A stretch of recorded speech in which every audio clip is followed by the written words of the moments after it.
కళలు అనేవి మన మనసులోని అసంకల్పిత భావాలకు కనిపించే చిత్రాలు. సాధారణంగా కళలు కనేవారికి ఎక్కువగా జీవిత సంఘటనలు కనిపిస్తాయని పరిశోధకులు నమ్ముతారు. మరి మీరు కనే కలలు దేనికి సంకేతం ఇప్పుడు చూద్దాం.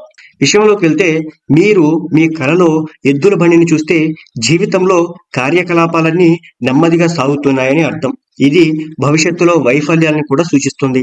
అలాగే మీరు దట్టమైన చీకటి మేఘాల్ని చూస్తే అది దురదృష్టానికి చిహ్నం. ఇక కలలో నల్లకాకి కనిపిస్తే అశుభం అన్నమాట. ఇది భారీ ప్రమాదాన్ని సూచిస్తుంది.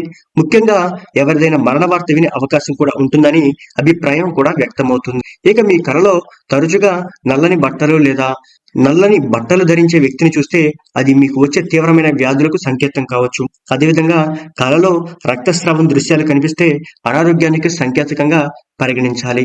అదేవిధంగా అడవి జంతువులు కనిపిస్తే గనక వంటి దృశ్యాలు చూడడం ప్రతికూల ఫలితాలకు సంకేతంగా భావించాలి. అలాంటి కళ తీవ్రమైన ఆర్థిక నష్టానికి కూడా సూచిస్తుంది. అదేవిధంగా హరికేన్, ఇల్లు కూలిపోతున్నట్లు కనిపిస్తే గనక దురదృష్టం మీపై నీడలా కమ్మేస్తుందని అర్థం చేసుకోవాలి. జీవితంలో చాలా పెద్ద హాని కలుగుతుందని కూడా అర్థం చేసుకోవచ్చు. అదేవిధంగా కళలో చంద్రగ్రహణం లేదా సూర్యగ్రహణం కనిపించడం అశుభం అన్నమాట. అలాంటి కళ ఒక వ్యక్తి జీవితంలో తీవ్రమైన సమస్యను ఎదుర్కొంటాడని సూచిస్తుంది. మీ కళలో పక్షులు ఎగురుతూ ఉంటే మీరు త్వరలో ఆర్థికంగా నష్టపోతారని అర్థం. ఇక కళలో పెద్ద శబ్దాలు వినిపిస్తే ఆ కళ కనే వారి ఇంట్లో కుటుంబ సభ్యుల మధ్య అగ్గికి సంకేతంగా పరిగణించవచ్చు. సో కళలు మనిషిలోని అసంకల్పిత మనస్సులోని ప్రతిరూపాలు. అతడి అనుభవాలు, భావోద్వేగాలు, ఆందోళనలను ప్రతిబింబిస్తాయి. కాబట్టి కళలు మన జీవితంలో ప్రతి దాన్ని నిర్ణయించవని కూడా అర్థం చేసుకోవచ్చు.